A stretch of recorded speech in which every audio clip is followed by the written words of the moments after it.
இவர்கள் உருட்டு எல்லாமே இதாங்க. வெள்ளை அறிக்கை கொடுனாங்க, வெள்ளை பேப்பரை காட்டுறாங்க. வெள்ளை பேப்பர்னா ஒன்றுமே இல்லைன்னு தானே அர்த்தம். அவ்வளோ ஆணவம். 11 லட்சம் கோடி ரூபா வந்துச்சுன்றீங்க. எங்கே வந்துச்சுன்னு கேட்டால் சொல்கிறது இல்லை. 28,000 பேருக்கு வேலை வாய்ப்புன்றது ஆந்திராவுக்கு போயிடுச்சு. இந்த மாதிரி கோட்டை விட்டதெல்லாம் ஏகப்பட்டது. அதெல்லாம் வெளியவே பேச மாட்டாங்க. கிருஷ்ணா ஸ்வீட்ஸ் முதலீடு பண்ணியிருக்காங்க, பயங்கரமானது இல்லை. அடுத்து அனில் சேமியா இந்த மாதிரி எதையாவது போட்டு உள்ளூரில் இருக்கிறத வச்சுக்கிட்டு அதெல்லாம் என்னங்க? தகுதி இல்லாதவர்களை, தகுதி இல்லாத அதிகாரிகள், தகுதி இல்லாதவர்கள் அமைச்சர் தான் உட்காந்து ஐடி விங்கில் என்ன நான் திட்டிகிட்டு இருந்தோம், யார் என்ன திட்டினான், இதில் தான் கவனம் செலுத்துறேன். அவருக்கு தேவை டெய்லி ஒரு ஃபங்க்ஷனில் கலந்துக்கணும், கேமரா அவரை நோக்கி இருக்கணும், கையாட்டணும், கொடியாட்டணும், ஏதாவது பண்ணிட்டு போகணும். அது இப்படி இருந்தால் ஓகே. இந்த ஆட்சியில் முதல்வர் மேலே பயம் இல்லை அப்படின்றது சுத்தமாக கிடையாது. வந்தால் தானே பயப்படுறதுக்கு. அவர் தான் படம் பார்க்க போயிடுறாரு. ஆடி தான் அடக்குவார். மொத்தவொன்னே சில பேர்லாம் அந்த ரீல்ஸ் முகத்தில் இருப்பாங்க.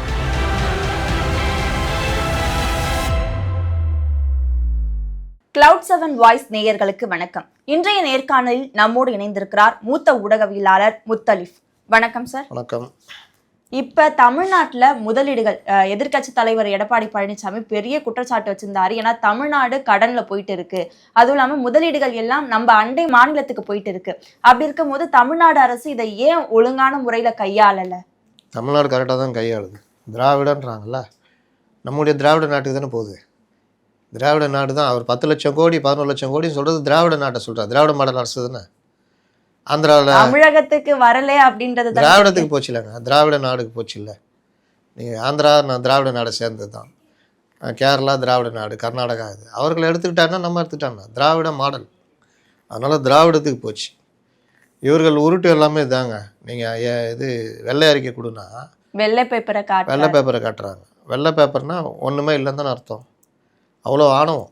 இதை இபிஎஸ்க்கு எதிராக அவர் காட்டுறாரா, தமிழ்நாட்டு மக்களுக்கு எதிராக? எல்லாருக்கும் தான் காட்டுறாரு. வேற என்ன, நிர்வாகம் தானே. ஒரு அமைச்சர்கிட்ட கேட்குறாங்க, இதுதான் வெள்ளை அறிக்கைன்னு வெள்ளை பேப்பர் காட்டுறாரு. இன்னொன்று நாங்கள் அப்பப்போ பேட்டி கொடுத்தோம்ல, அதெல்லாம் தான் வெள்ளை அறிக்கை. நீங்கள் தான் பொய்யா தானே பேட்டி கொடுக்குறீங்க. 11 லட்சம் கோடி ரூபா வந்துச்சுன்றீங்க. எங்கே வந்துச்சுன்னு கேட்டால் சொல்கிறது இல்லை. அங்கே இந்தியாவில் இருக்கிற நிறுவனங்கள் கொஞ்சம் இருக்கிற நிறுவனம் விரிவுபடுத்துறதுனா அது ஒரு சாதாரண ஒரு ஆஃபீஸர்ஸ் லெவலில் ஒப்பந்தம் போட்டு பாஸ் பண்ணுறது. அவங்கள போய் நீங்கள் அங்கே வந்துடுங்க, இங்கே விரிவுபடுத்துகிற நிறுவனம் 2 கம்பெனி வச்சுக்கிறாங்க, 3வது ஒரு கம்பெனி தொடங்குறாங்கன்னா இங்கே ஸ்பெயினுக்கு வந்துடுங்க, அங்கே வர வச்சு ஒப்பந்தம் கையெழுத்து. அந்த கம்பெனி தான் ஏற்கனவே இங்கே இருக்கு, இங்கேயே செக்ரட்டரியேட்லேயே சைன் பண்ணிக்கலாமா, எதுக்கு இதுக்கு ஸ்பெயின்? இந்த மாதிரி காற்றாலை நிறுவனம், பல நிறுவனங்கள் இந்த மாதிரிலாம். அப்போது இவர்களுடைய அந்த 1 லட்சம் கோடி கூட அதுலேயே பெரும்பாலான அது விரிவுபடுத்தப்பட்ட இதுதான். மீதி தான் ஒரு 37,000 கோடி ரூபா தான் உண்மையான முதலீடு. அப்புறம் பல லட்சம் பேருக்கு 30 லட்சம் பேர் என்னமோ சொல்கிறாங்கல்ல, அதெல்லாம் எங்கே, யாருக்கு? அதுதானே வெள்ளை அறிக்கை. இந்த இடத்துல இந்த தொழில் இங்கே இது தொடங்கணும், இத்தனை லட்சம் கோடி முதலீட்டில் இந்த ஒப்பந்தம் போட்டோம், நடந்துக்கிட்டு இருக்குது, இல்லை வேலை ஆரம்பிச்சிட்டோம், இதில் இவ்வளோ பேருக்கு வேலை கிடச்சிருக்கு, இல்லை இவ்வளோ பேருக்கு கிடைக்க போகுது, இந்த பாரு இதான் வெள்ளை அறிக்கை, அப்படி கொடுக்க வேண்டியதுதானே. ஆனால் என்னென்னவோ பேசுகிறாங்க. இப்போ சமீபத்தில் ஒரு இது போச்சு நம்ம கையை விட்டு. அதில் 28,000 பேருக்கு வேலை வாய்ப்பு கிடைக்கும். இந்த ஷூக்கு சோல் தயாரிக்கிறது கிட்ட ஒப்பந்தம் பண்ணாங்க. ஆனா இப்ப 3 மாசத்துக்குள்ள அவங்க ஆந்திராவுக்கு போயிட்டாங்க. அது கூட எங்க, நம்ம திருவள்ளூருக்கு பக்கத்துல இருக்கிற இடத்துல தான் ஃபேக்டரி அமைக்கிறாங்க. ஏன் இப்ப நம்மளால திருவள்ளூர்ல எங்க கொடுக்க முடியல? தமிழ்நாட்டுல சரியான இடம் இல்லை அப்படின்னு அவங்க தரப்புல இருந்து சொல்லப்படுறது. இடம் இல்லைலாம் இல்லை. அவங்க இடத்த ஒரு நிறுவனத்தை நீங்க பேசுறீங்கன்னா அந்த ஒப்பந்தத்துல தான் வரும். இடம், நீர் வசதி, மற்ற பாதுகாப்பு வசதியெலாம் நாங்கள் ஏற்படுத்தி தருவோம்னு ஒரு நம்பிக்கை விட்டா தான் ஃபேக்ட்ரி வைப்பான். இன்னும் கூடுதல் கண்டிஷன்லாம் கேட்பான். சங்கம் தொடங்கக்கூடாது, அதெல்லாம் இதெல்லாம் நடந்ததில்ல, சாம்சங்கு அந்த மாதிரிலாம். அப்போ நீங்கள் இடத்த குறைஞ்ச விலைக்கு நாங்கள் கையகப்படுத்தி கொடுக்குறோம், ஃப்ரீயாக கூட கொடுப்பாங்க சில இது. அவர் 1 ஏக்கர் 1 ரூபான்னு கொடுத்துக்கிறாரு. இவங்க இல்லாத கதைலாம் சொல்கிறாங்க. அதுதான் அந்த மாதிரினா லாஸ்ட்டில் போச்சு, கையை விட்டு போச்சு. 28,000 பேருக்கு வேலை வாய்ப்புன்றது ஆந்திராவுக்கு போயிடுச்சு. அப்போ இந்த ஒன்று ஏற்கனவே இது மைக்ரோசாஃப்ட், இது அது கிட்டத்தட்ட $150 பில்லியன் பெரிய இது. அது அந்த ஸ்டேட் முதலமைச்சருடைய பையன் இறங்கி வேலை பார்த்து கொண்டு போயிட்டார் அவருக்கு. இந்த மாதிரி கோட்டை விட்டதெல்லாம் ஏகப்பட்டது. அதெல்லாம் வெளியவே பேச மாட்டாங்க. ஆனால் வெளியில் என்ன சொல்கிறது, எங்கள் வளர்ச்சியை பார்த்து மத்திய அரசு பொறாமைப்படுகிறது. என்ன வளர்ச்சி சொல்லுங்கள், சொல்ல மாட்டேன். கிருஷ்ணா ஸ்வீட்ஸ் முதலீடு பண்ணியிருக்காங்க, பயங்கரமானது இல்லை. அடுத்து அனில் சேமியா இந்த மாதிரி எதையாவது போட்டு உள்ளூரில் இருக்கிறத வச்சுக்கிட்டு, அதெல்லாம் என்னங்க, இதெல்லாம் சாதாரணமாக நடக்கக்கூடியதுங்க. நீங்கள் முதலீடுனா இன்றைக்கி வந்து இப்போ அமெரிக்காவில் இவங்க விதிச்சிருக்கிற தடையில் பல நிறுவனங்கள் இந்தியாவை நோக்கி படம் எடுக்குது. அவங்கள பேசி நம்ம நாட்டில் அமைக்கிறது இந்த மாதிரி கொண்டு வந்தது தான். இப்போ கலைஞர் பீரியடில் ஒரு கார் தொழிற்சாலை இது கொண்டு வந்தாங்க.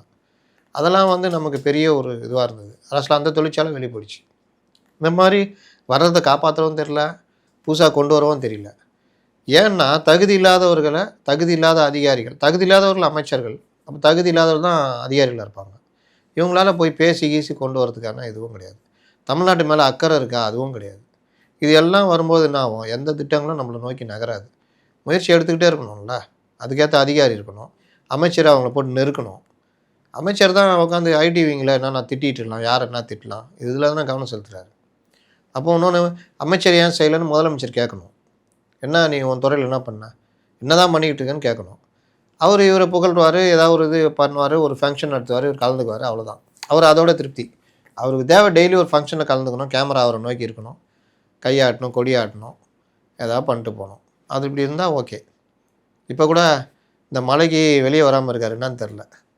ஷூக்கெலாம் வாங்கி வச்சுருப்பார், ஷூலாம் போட்டுக்கின்னு அப்படியே வந்து பார்ப்பார். கொஞ்சம் சிக்கலான விஷயம் தலைவரை வர வேணான்னு சொல்லியிருப்பாங்கன்னு நினைக்கிறேன். அதுக்கு பதிலாக இதில் போய் உட்காந்துக்கிட்டு வார் ரூமில் உட்காந்துட்டு போஸ்ட் கொடுத்துட்ருக்காரு. உடனே ஆலோசனை, உடனே டக்குன்னு 10 அதிகாரியில் வச்சு அவங்க அந்த அதிகாரிக்கு அங்கே தானே இருக்காங்க.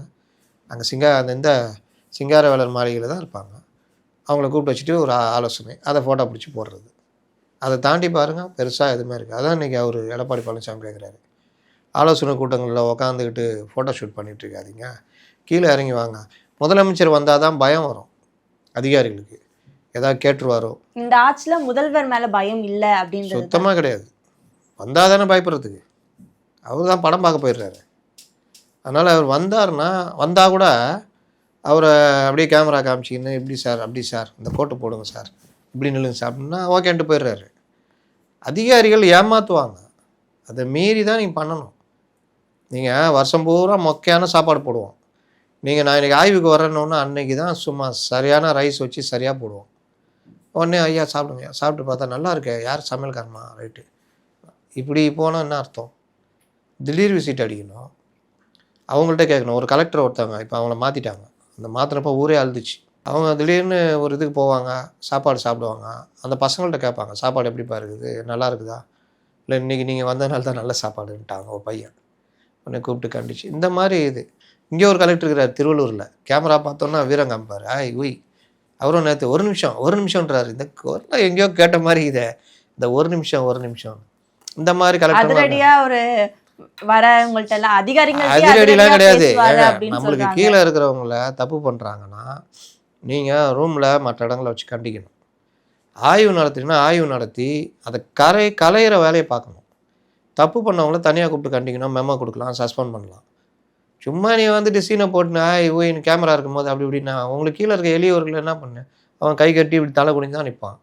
இதுனா வீரமா? அது மற்ற கலெக்டர்லாம் அது பண்ண தெரியாதா? அப்பப்போ ஏதாவது ஒன்று இந்த மாதிரி முளைச்சி வந்துடும் ஒவ்வொரு காலகட்டத்துலையும். அதான் அந்த கேஸ். கொஞ்சம் அடங்குவார், ஆடி தான் அடங்குவார். எடுத்தோடனே சில பேர்லாம் அந்த ரீல்ஸ் மோகத்தில் இருப்பாங்க. வெளிநாடுகளுக்கு போனாரு முக ஸ்டாலின், பன்னாட்டு நிறுவனங்களுடைய பேசிட்டு வந்தாரு அப்படின்லாம் பேசப்பட்டது. ஆனா அதோட எந்த ஒரு தன்மையும் தமிழ்நாட்டில் எதிரொலிக்கலையே அப்படின்றது தான் ஒரு கேள்வியா முன். வெளிநாட்டுக்கு போய் ஸ்பெயின் இது போனார்ல, 11,000 கோடி போறேன் அப்படின்னு, இங்கே போனால் ஒரு 10,000 கோடினாங்க, 20,000 கோடினாங்க, அவ்வளோதானே. பெருசாக எந்த நிறுவனத்தோட முதலீடு? அந்த நிறுவனங்களும் பார்த்தீங்கன்னா தமிழ்நாட்டில் ஏற்கனவே தொழிலில் தொடங்கி இருக்கிற நிறுவனங்கள்ன்றதெல்லாம் அப்பட்டமாக வெளியே வந்தது. அதான் இப்போ அன்புமணி ராமதாஸ் சொன்னார்ல, 37,000 கோடி ரூபா தான் நீங்கள் முதலீடு கொண்டு வந்திருக்கீங்க. 1,10,000 கோடினா இங்கே இருக்கிறத விரிவுபடுத்தப்பட்ட முதலீடு. மற்றபடி பெரிய அளவில் வேலை வாய்ப்போ நீங்கள் சொல்கிறபடி 11 லட்சம் கோடியோ அது எல்லாம் இல்லை. இருந்தால் சொல்லுங்கள், நான் வாதத்துக்கு வரேன் வாங்கன்னு கூப்பிட்டாரு. யாராவது வந்தாங்களா? வரவே மாட்டாங்க. ஏன்னா இவங்களுக்கு தெரியும் இதுதான் பிரச்சனைன்னு.